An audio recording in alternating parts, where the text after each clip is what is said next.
स्वागत है आप सभी का स्टार न्यूज में। मैं हूं आपके साथ जुबैर चौधरी।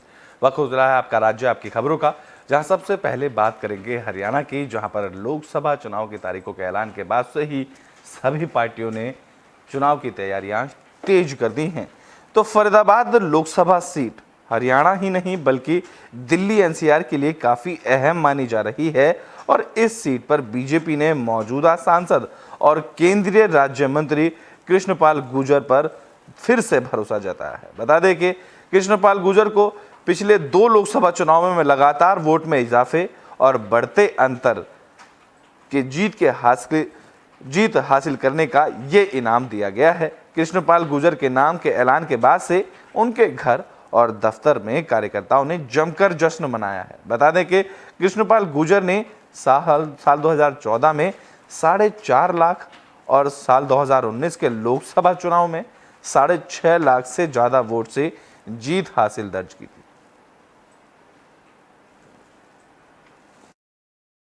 देखिए शर्मा जी, मैंने जीवन में चुनाव बहुत लड़े हैं और बहुत लोगों को लड़ते हुए देखा है, लेकिन ये इस बार का चुनाव एक अलग किस्म का चुनाव है।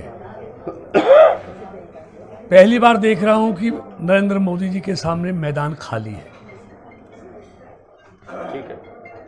कांग्रेस के बड़े बड़े नेता चुनाव का मैदान को छोड़कर भाग रहे हैं, टिकट वापस कर रहे हैं, लड़ने की हिम्मत नहीं जुटा पा रहे हैं। मतलब चुनाव से पहले ही उन्होंने हार स्वीकार कर ली है। ये मैंने अपने जीवन में इस चुनावी क्षेत्र में बात रोहतक की कर लेते हैं, जहां पूर्व सीएम मनोहर लाल खट्टर रोहतक के शिवाजी कॉलोनी पहुंचे। तो पूर्व मुख्यमंत्री मनोहर लाल ने रोहतक पहुंचकर पूर्व मंत्री मनीष ग्रोवर के भाई के निधन पर शोक जताया। उनके बाद मुख्यमंत्री नायाब सिंह सैनी भी दोपहर बाद रोहतक पहुंचे। शिवाजी कॉलोनी स्थित निवास पर सीएम से भी शोकाकुल परिवार से मुलाकात की गई। वहीं पूर्व सीएम मनोहर लाल 15 मिनट रुके। इस मौके पर उनके साथ बाकी कार्यकर्ता भी मौजूद रहे। तो वहीं बीजेपी नेता और पूर्व सहकारिता मंत्री मनीष कुमार ग्रोवर के बड़े भाई श्याम सुंदर ग्रोवर का 77 साल की उम्र में निधन हो गया था।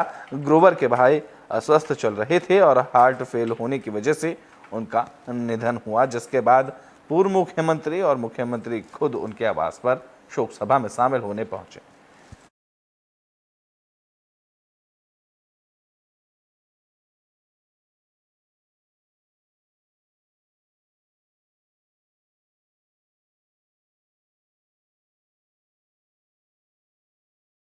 बात कुरुक्षेत्र की कर लेते हैं, जहां से विधायक सुभाष सुधा अब राज्य मंत्री बना दिए गए हैं।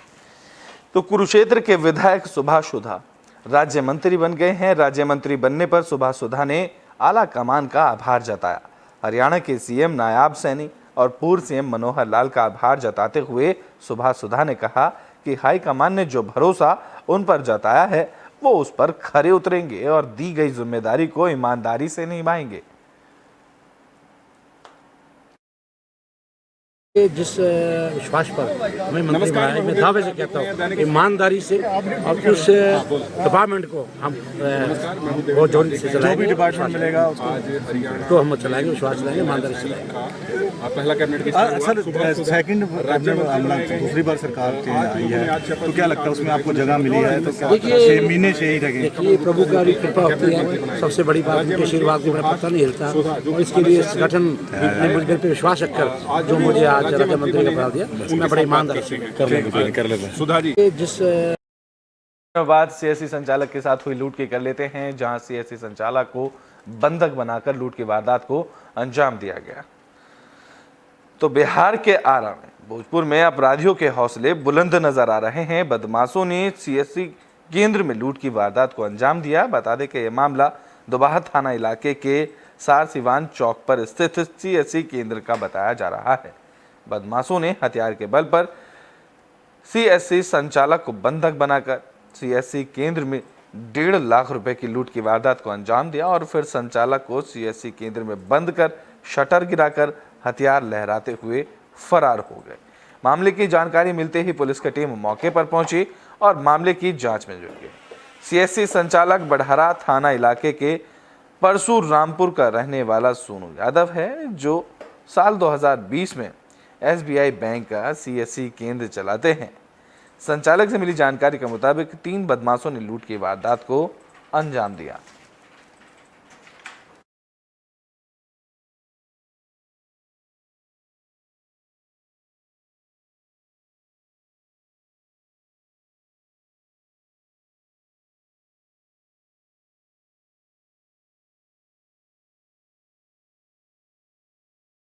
बात हरियाणा के यमुनानगर की कर लेते हैं, जहां खेती करने के लिए किसान खाद में नए प्रयोग कर रहे हैं। तो हरियाणा के किसान ने खाद में नया प्रयोग किया है, जिसकी खूब चर्चा हो रही है और हजारों किसानों को इसका फायदा भी मिल रहा है। दरअसल यमुनानगर के छछरौली के किसान सुमित केंचुए से खाद तैयार कर रहे हैं। वे करीब 1 एकड़ में केंचुए से खाद बना रहे हैं। मिली जानकारी के मुताबिक ये खाद वो 2 से 3 महीने में तैयार की जाती है। सबसे पहले गोबर को खुले में छोड़ दिया जाता है ताकि उससे गैस निकल जाए। फिर यूरिन और खाद अलग अलग करके इसके पर पानी का छिड़काव किया जाता है और फिर एक लाइन में लगाकर इसके ऊपर पराली डाल दी जाती है और कुछ दिन बाद ट्रॉली से हटकर ये खाद बन जाती है। किसी की माने तो इस खाद से धरती की उपजाऊ शक्ति बढ़ती है और फसल भी बर्बाद नहीं होती है। एक किसान दीपक ने बताया कि वह इस खाद का पिछले 4 साल से इस्तेमाल कर रहे हैं। किसान सुमित ने बताया कि वो इसकी ट्रेनिंग नासिक से लेकर आए थे और फ्री में हर महीने 10 से 12 किसानों को इसकी ट्रेनिंग भी दे रहे हैं। 4 साल से कर रहे हैं सर इसको हम इस्तेमाल। हमें इससे बहुत फ़ायदा हुआ। हम पहले देसी खाद यूज करते थे, उससे हमें बहुत नुकसान होता था। कभी सुंडी लग जाती थी, कभी डिमक लग जाती थी। इससे काफ़ी यानी कि हमें नुकसान। हम इसको 4 साल से यूज कर रहे हैं केंचुआ खाद से। हमें इसको बहुत फ़ायदा हुआ है। पपरल में भी सारी फसलों में हम इसको यूज कर रहे हैं। मेरी ये अपील है कि और भी किसान भाई इससे यूज करें, एक बार यूज करके देखें। ठीक है, मैं इसको 4 साल से यूज कर रहा हूँ, मेरे को बहुत फ़ायदा हुआ है इससे। आप किस चीज़ में इस्तेमाल कर रहे हैं? सर मैंने इसको सारी फसलों में इस्तेमाल किया अपनी। ठीक है, गेहूँ में, गन्ना में, सारी में, जीरी में, कणक में, सब में इस्तेमाल किया, पपरल में भी। बाकी खाद के मुकाबले इसका रिजल्ट बढ़िया है? हाँ जी, 100%। मेरा नाम सुमित गिरी है और पिछले 5 साल से मैं छछरौली में रह रहा हूँ। 3.5 या 4 साल हो चुके हैं मुझे वर्मी कंपोस्ट की खेती करते हुए। ये भी आप देख रहे होंगे, यहाँ पे बेड लगे हुए हैं। इन बेडों से हम जो है वर्मी कंपोस्ट बनाते हैं केंचुए की हेल्प से। गाय का और भैंस का गोबर हम यूज़ करते हैं ज़्यादातर। और खाद जो है हर फसलों में यूज़ किया जाता है। पपलर हो, पेड़ पौधों में भी यूज़ किया जाता है। जैसे पपलर में लोग ज़्यादा यूज़ करते हैं, क्योंकि यूज़ करने का कारण ये है कि ये टाइम पे उसकी ग्रोथ के लिए लाभदायक होता है। जो पपलर 3 साल में तैयार होता है वो 2.5 में हो जाता है। ठीक है, और बाकी फसलें हैं जैसे गेहूँ, गन्ना, चावल, या फिर नर्सरी है, या फिर गमले हैं, घरों में टेरेस गार्डनिंग है। ऐसा मुझे तो लगता नहीं कि कोई ऐसी चीज़ है जहाँ इसको यूज़ नहीं कर सकते। इसमें 16 पोषक तत्व पूरे होते हैं। बात बिहार के बगहा की कर लेते हैं, जहां नर्सिंग होम में प्रसूता की मौत का मामला सामने आया है। तो पश्चिमी चंपारण के बगहा में एक प्रसूता की मौत के बाद जमकर हंगामा देखने को मिला। प्रसूता की मौत के बाद परिजनों ने नर्सिंग होम के बाहर जमकर प्रदर्शन किया और हंगामा किया। साथ ही डीएम और एसडीएम से इंसाफ की गुहार लगाई।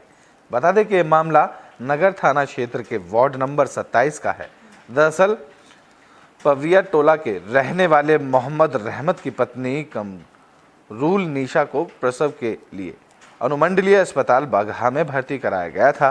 हालत नाजुक होने पर उन्हें जीएमसी बेतिया रेफर कर दिया गया, लेकिन आरोप है कि अस्पताल में काम करने वाली एक आशा उन्हें बहला फुसलाकर निजी अस्पताल ले गई और फिर सूरज अस्पताल के डॉक्टर ने महिला का ऑपरेशन कर दिया।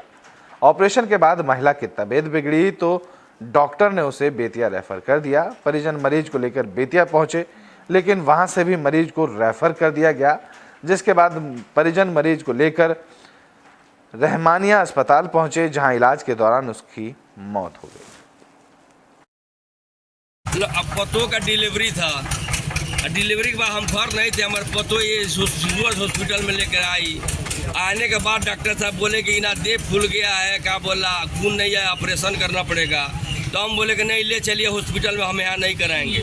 तो हॉस्पिटल में लेकर गए हम तो SP अग्रवाल साहब का बोले कि रेफर कर दिए बेतिया। यहाँ हमारे पतो हमारे औरत लड़कियाँ पतो थी, यहाँ डॉक्टर साहब कह रहे हैं उन लोग से कि बेतिया ले जाएगी तो मर जाएगी, हम भर्ती नहीं करेंगे। नहीं हम से हॉस्पिटल में होपलेस हो गए। होने के बाद बहकाव में आके फिर हमारे पतो लेकर यहाँ पर हम लेकर आए। यहाँ अस्पताल से आशा लोग लेकर आए, भोला भसका कर इनका स्टाफ लोग तो हम लोग नहीं चिन्ह रहे हैं। तो एगो तिवारी जी डॉक्टर से, एगो जादू जी डॉक्टर से आए। आने के बाद तुरंत पेट ना चेकिंग किए ना कुछ, तुरंत पेट खोल दिए। खोलने के ऑपरेशन हो, जब कल से लगा सीरियस मरीज होने के लिए। जब हम लोग कल आए पढ़ने की सुनने के लिए तो बोले कि नहीं अब सब रिपोर्ट सही है, हाई है, हाउ अल्लाह का उल्टा सीधा बात। हम कि नहीं हमारा मरीज सीरियस हो जा रहा है, इन्फेक्शन हो गया। हमके तब उसको सही कीजिए, मुँह से लगी ब्लीडिंग देने के लिए। तो हम बोले कि नहीं रेफर पे नहीं कर रहे थे।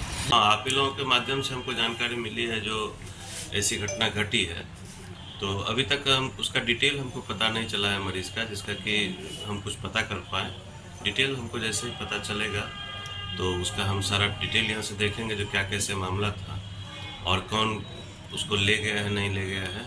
अगर ले जाने वाले का पता चल जाता है तो संबंधित पर जो है सो हम कार्रवाई के लिए जरूर करेंगे। अब पतों का डिलीवरी था।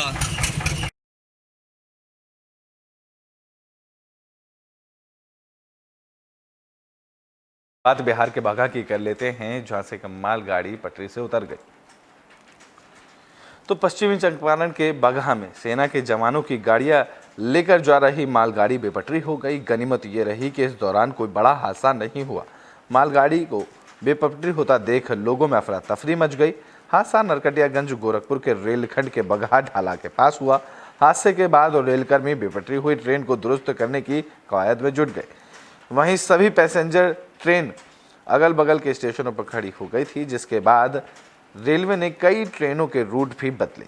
सुबह तक सब कुछ ठीक होने के बाद रेल परिचालन दोबारा से पटरी पर लौट आ गया।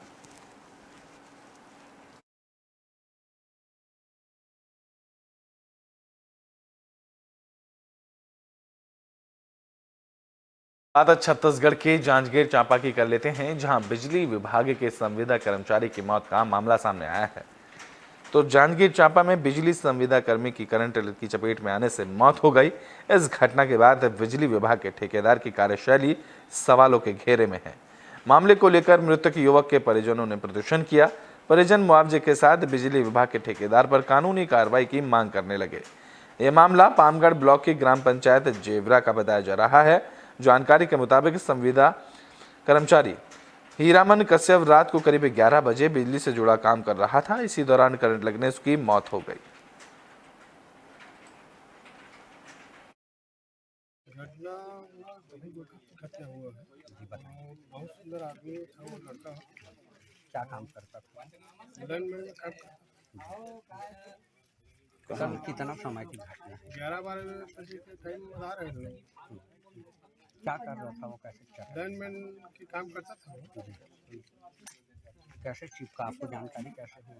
जानकारी मतलब दूसरी जगह से मेरा हुआ, मतलब फोन द्वारा वो बताया कि मतलब लाइन बनाने के लिए गया था। बारिश था रात में, लाइन बनाने के लिए गया था। क्या नाम है लड़के का? लालू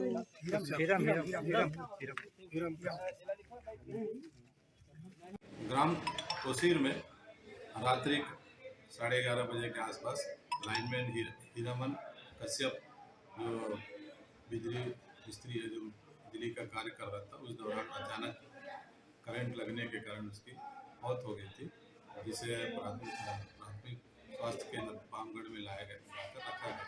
इस पर अस्पताली और हॉस्पिटली मेमो के आधार पर आज दिनांक को मर गया। बात है छत्तीसगढ़ के जांजगीर चांपा की, जहां सांबा दिखने से लोगों में हड़कंप मच गया, जिससे पूरे इलाके में भगदड़ी मच गई।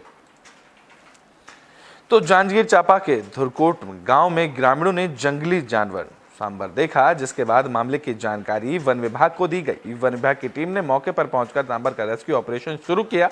इस दौरान सांबर को देखने के लिए लोगों की भीड़ मौके पर इकट्ठा हो गई, जहां कड़ी मशक्कत के बाद वन विभाग की टीम ने सांबर को पकड़ा, जिसका आनंद पेंडारी के डॉक्टर से स्वास्थ्य प्रशिक्षण भी कराया गया। साथ ही डीएफओ की माने तो मैदानी क्षेत्रों में लगी धान की वजह से सांबर इलाके में आ गया था और अब उसको पकड़ लिया गया है।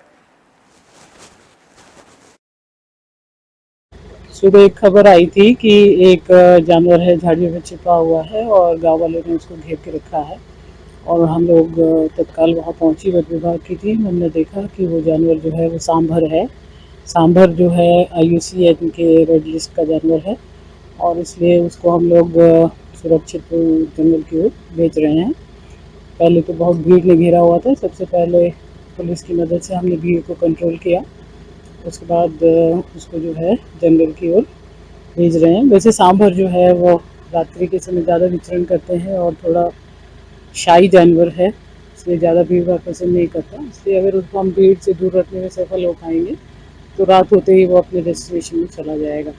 और हमारा पूरा प्रयास जो है वो यही है कि हम उसको भीड़ से बचा पाएँ। आंधी तूफान का ना हो ऐसा कुछ नहीं, आंधी तूफान से कोई कनेक्शन नहीं है। ये ज़रूर आपका राज्य आपकी खबरों में अभी के लिए बस इतना ही। देश और दुनिया की तमाम खबरों के लिए देखते रहें AB स्टार न्यूज़।